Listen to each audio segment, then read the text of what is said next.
كتير مننا بيسأل نفس السؤال المحير: ليه في ناس بتنجح تحافظ على صحتها ولياقتها وناس تانية بتفضل في دايرة مفرغة من المحاولات والفشل؟ دي مفارقة حقيقية، وفي تحليلنا النهاردة هنحاول نفهم أسبابها وحلولها. خلينا ندخل في الموضوع على طول ونفهم أبعاد المفارقة دي بشكل أعمق. هو ده السؤال المحوري، والإجابة على فكرة مش مجرد إرادة قوية أو حظ. الموضوع أعمق من كده بكتير. هو مرتبط بمنظومة تفكير كاملة وممارسات هي اللي بتصنع الفارق الحقيقي بين النجاح والفشل. وهنا بنوصل لأول وأكبر عقبة بتقابل معظم الناس: الوهم. وهم إن الصحة واللياقة ممكن تتحقق بسرعة وبطرق مختصرة.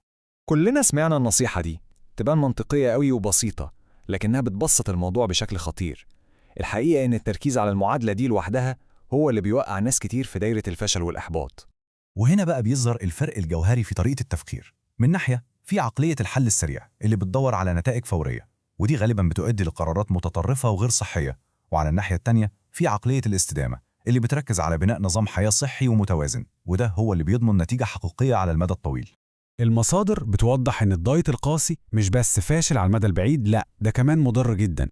الجسم بيدخل في حالة طوارئ فيبدأ يقلل الحرق عشان يحافظ على الطاقة، وبعدها بيفقد عضلات مهمة جدا، والنتيجة النهائية بتكون إرهاق، إحباط، وفقدان تام للأمل في التغيير. طيب، لو الحلول السريعة هي الفخ، يبقى إيه هو الحل الحقيقي؟ هنا بيحصل التحول الأساسي، التحول في طريقة التفكير نفسها. قبل ما نفكر في التمارين ونوع الأكل، في خطوة أولى أهم بكتير، هي اللي بتحدد مسار الرحلة كلها من أولها لآخرها. كل حاجة بتبدأ من هنا، من تغيير العقلية. الهدف مش مجرد رقم على الميزان، الهدف هو بناء صحة حقيقية ومستدامة. ولما العقلية بتتغير، كل القرارات اللي بتيجي بعدها بتتغير معاها.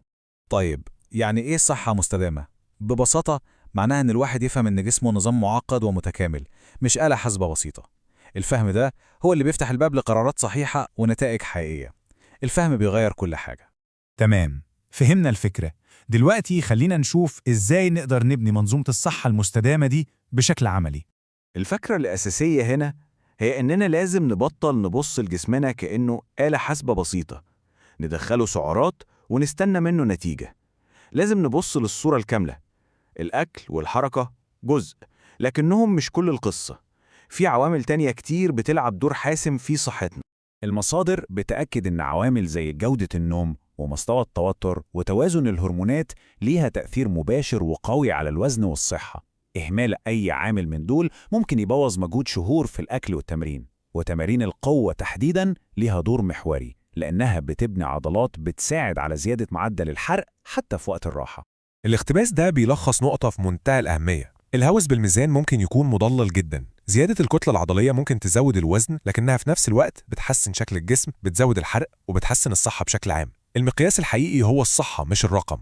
وبكده بنوصل لنهاية تحليلنا، والسؤال الأخير ده بيخلينا نفكر: هل الطريق هو تقليد خطة نجحت مع شخص تاني، ولا إننا نبدأ رحلة حقيقية نفهم فيها طبيعة جسمنا إحنا واحتياجاته الخاصة؟